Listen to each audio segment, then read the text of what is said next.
तो friends, India versus Australia पहला ODI start होने वाला है। फ्राइडे को है, मोहाली के मैदान पे है और दोपहर 1:30 से शुरू होगा। तो इस मैच में क्या दोनों की प्लेइंग 11 हो सकती है, क्या मैच का रिजल्ट हो सकता है, किस टीम का पलड़ा भारी लग रहा है, इन सब के बारे में बात करते हैं। पहले तो इंडिया की प्लेइंग 11 पे गौर करते हैं कि इंडिया की क्या एक्सपेक्टेड प्लेइंग 11 रहेगी। जो इंडिया का स्क्वाड है वो मैंने अपने पिछले वीडियो में डिस्कस किया था। तो स्क्वाड के बेसिस पे जो मुझे एक्सपेक्टेड प्लेइंग 11 लग रही है वो कुछ इस तरीके से लग रही है कि शुभम गिल और ईशान किशन ओपन करेंगे।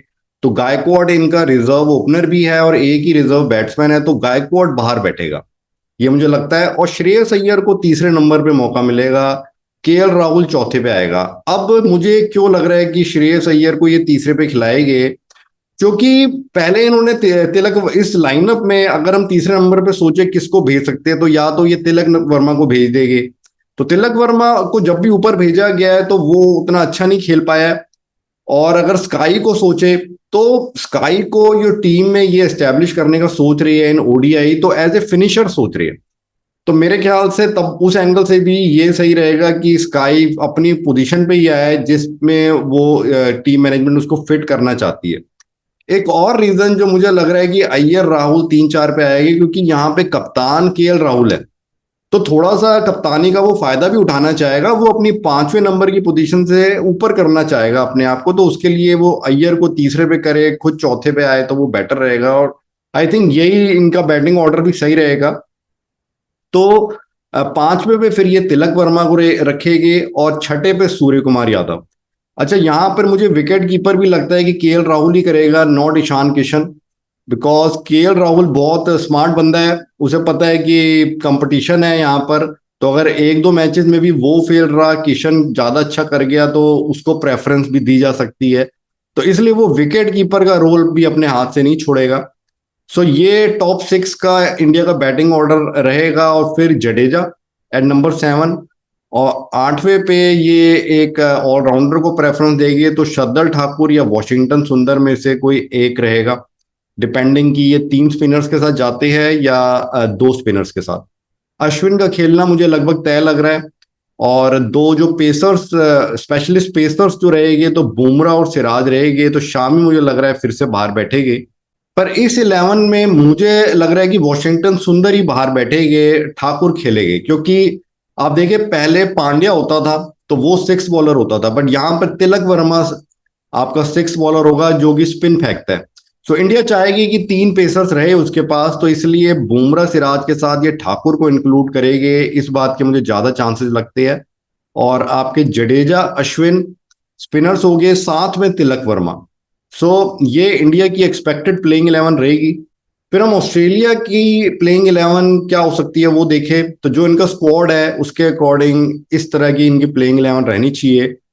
इनका जो रेगुलर ओपनर है ट्रेविस हेड, वो इंजर्ड हो गया है, तो वो इंडिया के दौरे पे नहीं आया, तो इसलिए डेविड वार्नर और मिचेल मार्श ओपनिंग करेंगे और स्टीव स्मिथ नंबर 3 पे रहेंगे। तो इनका टॉप 3 मुझे फिक्स लग रहा है।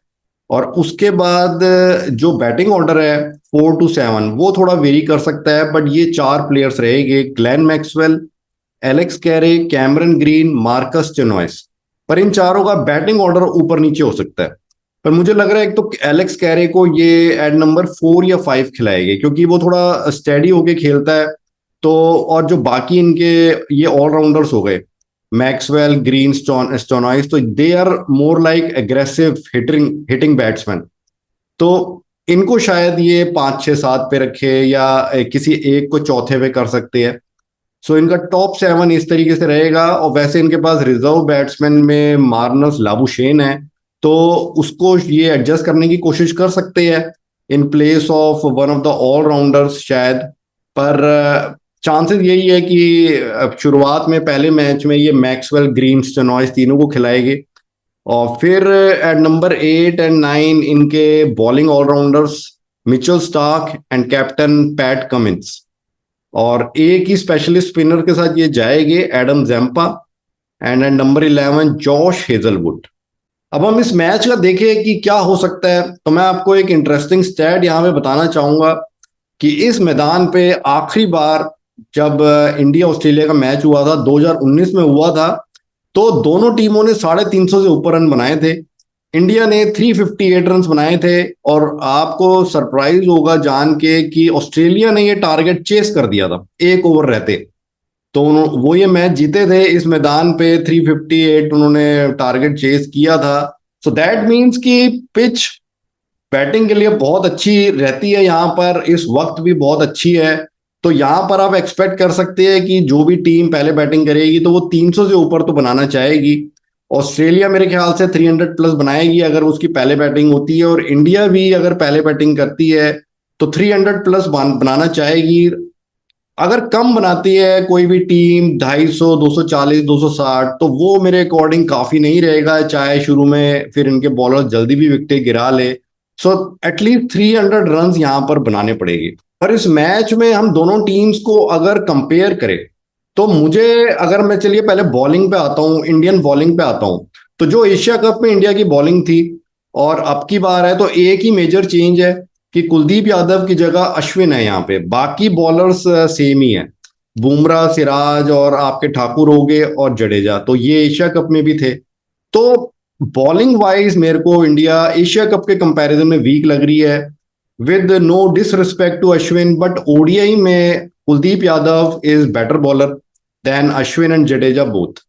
तो जडेजा अश्विन टेस्ट मैचेस में उनके रिकॉर्ड बहुत अच्छे हैं, और कुलदीप का भी उसमें वैसे अच्छा रिकॉर्ड है, पर ओडीआई में जो वेरिएशंस कुलदीप लाता है तो वो मेरे ख्याल से अश्विन में नहीं है। तो अश्विन अगर एज ए थर्ड स्पिनर खेले तो फिर वो यहाँ पर इफेक्टिव है, पर यहाँ पर कुलदीप नहीं है। तो मेरे को स्पिन अटैक थोड़ा वीक लग रहा है, और पेस अटैक हमारा ठीक है, पर क्योंकि हम ठाकुर को भी खिलाएंगे सो वहां पर वीकनेस आती है। सो ओवरऑल अब ऑस्ट्रेलिया का हम बॉलिंग अटैक देखें तो उनके तीन तीन बढ़िया पेसर्स है, Hazlewood, Starc, Cummins, Adam Zampa भी उनका स्पेशलिस्ट लेग स्पिनर है, और फिफ्थ बॉलर के रूप में उनके पास फिर ऑलराउंडर्स है, स्टेनॉयस, कैमरन ग्रीन और मैक्सवेल भी।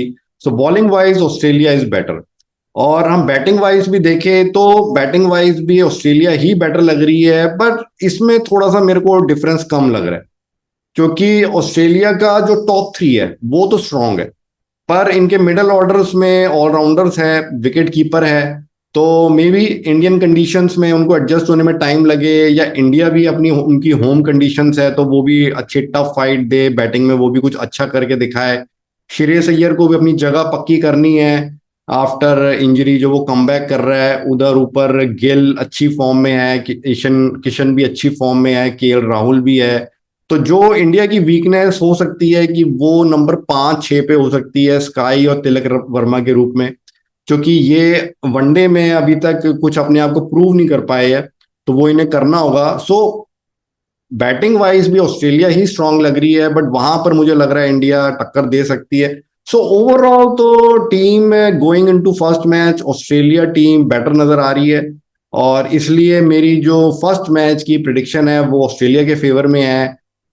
आई थिंक ऑस्ट्रेलिया पहला ओडीआई जीत के 1-0 अप हो जाएगी सीरीज में, that is my match prediction. और पहले मैच में ऑस्ट्रेलिया की तरफ से जो मुझे बेस्ट परफॉर्मर लग रहा है वो मिचेल स्टार्क होता नजर आ रहा है, क्योंकि लेफ्ट आर्म पेसर भी है, इंडियन बैट्समैनों को थोड़ी तकलीफ भी होती है लेफ्ट आर्म पेसर से। So maybe first match में एडजस्ट होने में दिक्कत आए, तो Mitchell Starc will be my pick from Australia की सबसे अच्छी परफॉर्मेंस उसकी रहेगी। सो देखते हैं फ्रेंड्स कैसे रहता है पहले मैच में, क्या इंडिया कुछ कमाल कर पाती है अपने इस एक्सपेरिमेंटेशन से और पहले मैच में जीत के दिखा सकती है, या ऑस्ट्रेलिया ही पहला मैच जीतती है। Let's see. और फिर पहले मैच के बाद आपसे बात करता हूं मैं।